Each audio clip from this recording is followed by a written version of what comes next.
फिर से आप सबका हमारे इस channel invest in Bharat stock में। इस चैनल में हम आपके साथ डिस्कस कर रहे हैं कुछ ऐसे स्टॉक्स, ऐसे शेयर्स जो आने वाले दिनों में स्टार स्टॉक्स बन सकते हैं, यानी इसमें आपको रिटर्न्स ज़्यादा मिल सकते हैं इसमें निवेश करने के बाद। अभी इस सीरीज़ में हमारे प्रिंसिपल है कि इसमें आपका निवेश जो है वो सुरक्षित रहना चाहिए और आपका प्रॉफिट है वो बढ़ना चाहिए। यानी हम ऐसे स्टॉक्स आपको नहीं बताएंगे जो स्पेकुलेटिव हैं, जो कंपनीज ख़राब चल रही हैं फिर भी कुछ जो ऑपरेटर्स हैं वो स्टॉक चला रहे हैं और फिर आपका इसमें भारी नुकसान हो सकता है। ऐसे स्टॉक्स हम इसमें नहीं ले रहे हैं। सिर्फ ऐसे ही स्टॉक के बारे में हम जानकारी दे रहे हैं जिसमें जो कंपनी फंडामेंटली स्ट्रांग है, जिसकी मैनेजमेंट अच्छी है, प्रोडक्ट रेंज अच्छा है और जो कंपनी मुनाफा कमा रही है और आने वाले दिनों में इसका मुनाफा बढ़ सकता है। इसकी वजह से आपका जो निवेश है उस पर आपको ज़्यादा से ज़्यादा फ़ायदा हो सकता है, ज़्यादा से ज़्यादा मुनाफा हो सकता है। ऐसे ही स्टॉक हम इसमें आपके सामने बता रहे हैं। ये हमारा 13वां स्टॉक है 40 स्टॉक की सीरीज़ में। अगर आपने अभी तक हमारे चैनल को सब्सक्राइब नहीं किया तो सब्सक्राइब कर लें और अपने दोस्त रिश्तेदार जो भी शेयर मार्केट में इंटरेस्टेड हैं और इसमें निवेश कर रहे हैं उनको भी बताएं ताकि वो भी सोच समझ के कोई अच्छा निर्णय ले सके। ये जो कंपनी हम अभी लेकर आए हैं ये ऑटोमोबाइल सेक्टर में है। आपको ये जानकारी होगी कि पिछले कई सालों से ऑटोमोबाइल सेक्टर जो है ये इसकी हालत ख़राब थी, अभी रिकवरी हो रही है। तो इस वक्त अगर आप निवेश कर लें अच्छे स्टॉक में तो आप अच्छा खासा मुनाफा कमा सकते हैं। ये जो कंपनी जिसके बारे में हम बता रहे हैं 1956 में ये कंपनी शुरू हुई थी और अलग अलग जो ऑटोमोबाइल बनाने वाले कंपनियां हैं इनको ये स्पेयर्स सप्लाई करती है। इसमें जो gasket, heat shield, forging, chassis system, suspension, anti vibration components, hoses, ऐसे अलग अलग जो आइटम्स है ये कंपनी सप्लाई करती है। यानी इसकी प्रोडक्ट रेंज है ये बड़ी है। उसी के साथ passenger vehicle, commercial vehicle, 2 wheeler, 3 wheeler, agricultural vehicles, of loaders, industrial, ये जो अलग अलग टाइप के जो भी व्हीकल्स हैं सब के लिए ये स्पेयर पार्ट्स देती है।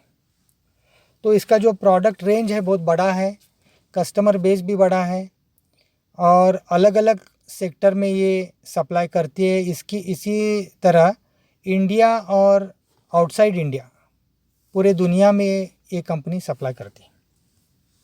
तो ये हमारा 13वां स्टॉक है। तो इसमें हम ऐसा स्टॉक, ये स्टॉक ऐसा है कि जिसमें आपका निवेश सुरक्षित रहेगा और आपका प्रॉफिट है वो बढ़ेगा। तकरीबन 6 दशकों से कंपनी काम कर रही है और गैस्केट मैन्युफैक्चर कर रहे हैं। उसमें ये जो कंपनी मार्केट लीडर है उसका तकरीबन 40% शेयर है मार्केट में, गैस्केट में। उसी तरह निपॉन लिकलेस के साथ इसका जॉइंट वेंचर है। तो ये लोग जो हैं कस्टमर के रिक्वायरमेंट के हिसाब से प्रोडक्ट डिज़ाइन करते हैं। अभी इस कंपनी का जापानीज़ कंपनी के साथ कोलैबोरेशन है। तो जापानीज़ कंपनी आपको पता है कि R&D, रिसर्च एंड डेवलपमेंट में बहुत आगे हैं, तो उनका फ़ायदा इस कंपनी को होता है। उसमें से थोड़े से कंपनीज हमने इधर बताए हैं, डिटेल आप चेक कर सकते हैं। अगर आपको इसके बारे में अधिक जानकारी चाहिए तो आप कमेंट में लिख सकते हैं, तो हम इसके बारे में कोई नया वीडियो बनाएंगे। लेकिन अब हम यही बोल सकते हैं यहाँ कि कंपनी के पास R&D बेस अच्छा है, क्योंकि उनके जो पार्टनर्स हैं या जो उनके जिनके साथ जॉइंट वेंचर है वो कंपनीज इसमें अच्छे हैं, जापानीज़ हैं, और इसकी वजह से जापानीज़ टेक्नोलॉजी इस कंपनी को मिल रही है, उसका फ़ायदा कंपनी को सेल्स में हो रहा है। उसी तरह मैग्नेली, मारेली, तलब्रॉस ये अपनी कंपनी का नाम है। तो वो भी है design, operational efficiency, know how. तो अलग अलग सस्पेंशन कंपोनेंट्स में ये कंपनी काम करती है डिज़ाइन में, और उसी तरह उसका बेनिफिट कंपनी को होता है। यानी रिसर्च एंड डेवलपमेंट कंपनी के पास अच्छा है, और भी रिसर्च एंड डेवलपमेंट के उसके कॉन्ट्रैक्ट्स हैं, तो वो आप चेक कर सकते हैं। अगर फाइनेंशियल परफॉर्मेंस देखेंगे तो कंपनी का जो प्रॉफिट है 392.98 करोड़ से बढ़ के 482.85 करोड़ हुआ है। तो मुनाफा बढ़ा है कंपनी का। प्रॉफिट आफ्टर टैक्स भी बढ़ा है, 15% बढ़ा है, तो 22.9 करोड़ से 26.38 करोड़ बढ़ा है। तो कंपनी का परफॉर्मेंस भी अच्छा है। अगर आप कंपनी का आगे बढ़ने के चांसेस अगर आप देखेंगे तो एक तो अभी जो है कि इलेक्ट्रिक व्हीकल्स का जो है बढ़ रहा है काम, तो इलेक्ट्रिक व्हीकल्स ज़्यादा मार्केट में आ रहे हैं, इसकी वजह से कंपनी को उसके ऑर्डर्स है ज़्यादा मिलने के चांसेस हैं। क्योंकि उसमें ऐसा होगा कि एक तो पेट्रोल और डीजल की जो व्हीकल्स हैं ऑलरेडी वो हमको इलेक्ट्रिक पर चेंज करके लेना पड़ेंगे, या फिर ये स्क्रैप करके नए इलेक्ट्रिक व्हीकल्स लेना पड़ेंगे। तो जब नए इलेक्ट्रिक व्हीकल्स की डिमांड बढ़ेंगी तो जाहिर है जो सस्पेंशन है, शॉक एब्सॉर्बर हैं, गैस्केट हैं, जो बाकी चीज़ें हैं वो भी लगेंगी। तो इसकी वजह से कंपनी को बहुत बड़े ऑर्डर्स मिलने के चांसेस हैं।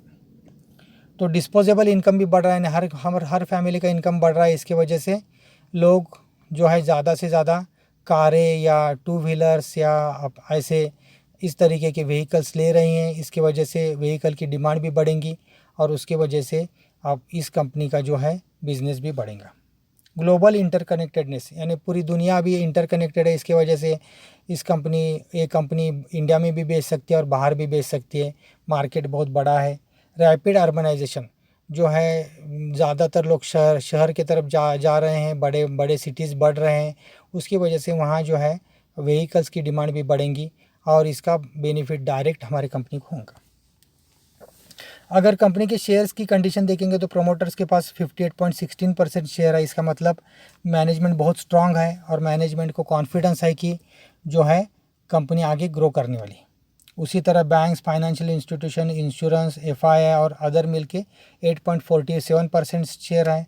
जनरल पब्लिक के पास 33.37% शेयर्स हैं।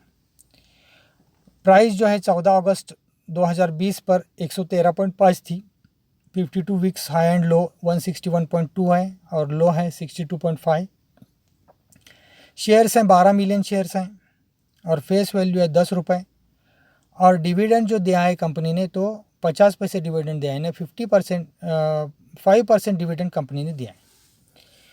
फ्री फ्लोट है 41.84%, यानी कोई अगर बड़ी पोजीशन लेना चाहता है, ज़्यादा शेयर्स लेना चाहता है तो ले सकता है। मार्केट कैपिटलाइजेशन 142 करोड़ है। तो ये स्मॉल कैप में कंपनी है, तो ये कंपनी जैसा जैसा बढ़ेंगी और बड़ी होंगी तो उसी तरह शेयर जो इन्वेस्टर है, शेयर होल्डर है, उसका पैसा भी बढ़ेगा, उसका भी मुनाफा बढ़ेगा, शेयर की वैल्यू भी बढ़ेंगी। तो ये इस वक्त में इस स्टॉक में इंटर करना बहुत अच्छी बात है, क्योंकि ग्रोथ फेज में के स्टॉक में अगर आप जाएंगे और अगर आप थोड़े लंबी अवधि के लिए रुकेंगे तो आप बहुत अच्छा खासा मुनाफा कमा सकते हैं। पी रेशो है 20.61, प्राइस टू बुक वैल्यू 0.7 है। ये बहुत अच्छी बात है कि प्राइस टू बुक वैल्यू कम है। और डेप्ट टू इक्विटी रेशो 0.11 है, ये भी बहुत अच्छी बात है, यानी कंपनी का पर डेप्ट कम है। अगर फाइनेंशियल परफॉर्मेंस देखेंगे तो नेट सेल्स कंपनी का बढ़ा है, 384 करोड़ था 2015 में, तो 483 करोड़ हुआ। 384 से 388, 325 एक साल कम था, उसके बाद 393, 483 ऐसा सेल्स बढ़ रहा है। उसी तरह ऑपरेटिंग प्रॉफिट भी बढ़ा है, 39 करोड़ से 43, देन 31 एक साल कम था, फिर 39 और 50 ऑपरेटिंग प्रॉफिट भी बढ़ा है। और नेट प्रॉफिट भी बढ़ा है, 14 करोड़ से 14, 10 उसके बाद कम था, फिर 12, 23 और 26। तो प्रॉफिट भी बढ़ रहा है। प्रॉफिट मार्जिन तकरीबन 10% के आसपास अभी है, तो वो भी चेंज हो सकता है, बढ़ सकता है। अगर फिक्स्ड एसेट देखेंगे तो फिक्स्ड एसेट 114 करोड़ थे 2015 में, वहाँ से 117, 119, 128 और 144 तो ऐसा बढ़े हैं। उसी तरह टोटल एसेट्स भी बढ़े हैं, 384 थे 2015 में, वहाँ से 396, 393, 465 और 498, तो टोटल एसेट्स भी बढ़े। तो अगर आप इस कंपनी की तरफ देखेंगे तो आपको ये बात पता चलेगी तो कि कंपनी है छोटी है अभी, तो उसके आगे बढ़ने के चांसेस है। दूसरी बात ऑटोमोबाइल सेक्टर में है और इसके आगे ऑटोमोबाइल सेक्टर में ग्रोथ एक्सपेक्टेड है, तो इसकी वजह से कंपनी को अच्छा ऑर्डर मिलने के और उसका मुनाफा अच्छा होने के चांसेस है। तीसरी बात है कंपनी के जापानीज़ कंपनी के साथ कोलैबोरेशन है, उसके R&D कंपनी के पास है, इसकी वजह से कंपनी के प्रोडक्ट भी अच्छे हैं। कंपनी इंडिया में भी बेच रही है अपने प्रोडक्ट्स और बाहर भी बेच रही है, तो उसके लिए उसका कस्टमर बेस बड़ा है। और आने वाले दिनों में जो इलेक्ट्रिक व्हीकल्स आने वाले हैं उस वक्त भी कंपनी की डिमांड बहुत बढ़ने वाली है। तो अगर आप ये सब बातें देखेंगे तो ये पता चलेगा कि कंपनी बहुत ही अच्छी है, आने वाले दिनों में आपको बहुत ज़्यादा मुनाफा कमा के दे सकती है। तो इसलिए आप अगर सोच समझ के आप खुद इस इंफॉर्मेशन निकाल के अपने इन्वेस्टमेंट कंसल्टेंट के साथ बात करके एडवाइस लेके अगर इन्वेस्ट करेंगे तो आप बहुत अच्छा मुनाफा कमा सकते हैं। आप बड़ी पोजीशन भी इसमें ले सकते हैं। कंपनी का नाम है Talbros automotive components limited. NEC code है तलब्रॉस ऑटो और बीएससी कोड है 505160। अब ये हमारा खुद का हमारा स्टडी है, इसमें हम कोई आपको सलाह नहीं दे रहे हैं कि आप ये शेयर परचेस करें या सेल करें। आपको जो कुछ भी करना है वो आपका निवेश, क्योंकि आपके खुद के पैसे हैं, तो इसलिए आप खुद सोचे समझे इन्फॉर्मेशन ले और आपके इन्वेस्टमेंट कंसल्टेंट के साथ बात करें, उसके बाद भी आप कोई डिसीजन ले लें। फिर हम मिलेंगे एक नए स्टॉक के साथ। तब तक आप अपना ख्याल रखें। शुक्रिया।